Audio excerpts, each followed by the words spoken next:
For more on the crisis in Iran, we are joined once again by Yervan Abrahamian. He is Distinguished Professor of History at the City University of New York. He was born in Iran, and he's written several books about the country. Thank you for coming back. Thank you. What's the significance of the sermon that will be delivered by Supreme Leader Ali Khamenei tomorrow? Not very significant. He often addresses the nation, and it's usually expected that he would. If he doesn't address the nation for a long period of time, there are all the sort of wild rumors that he is ill.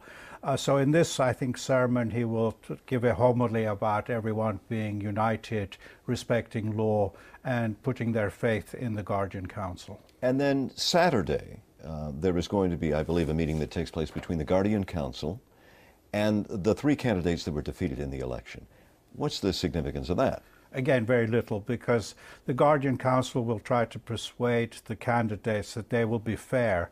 But the candidates know that, in fact, the 12 people in the Guardian Council are all appointees of the leader. They're very conservative, even more conservative than the leader. So I don't think they're going to put their faith in the Guardian Council. Well, then, do these events indicate, on the part of the government, we're reaching some sort of a critical moment, a critical mass here, that something has to break? It's becoming, in fact, I would say, polarized. But I wouldn't necessarily say it's going to be resolved either way in the near future. If you look back in the Islamic Revolution of 77, 79, in fact, it was months of weekly, daily demonstrations, protests before anything was resolved.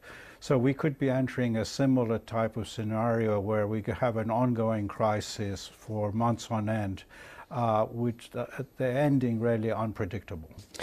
Where does the military, the paramilitary, and the police, where do they fit into this equation? Because if there isn't a political solution, I presume finding a solution falls on them.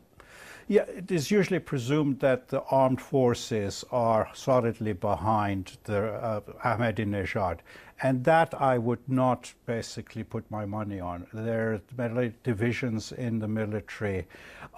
Many of the Revolutionary Guards have many qualms about what's going on.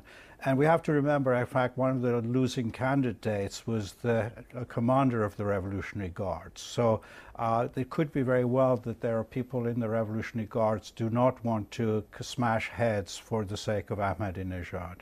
Do you think it could possibly come to that? It could, if it goes on long enough, there could be cracks in the Revolutionary Guards, yes. Yerevan Abrahamian, as always, we appreciate it. Thank you. Thank you.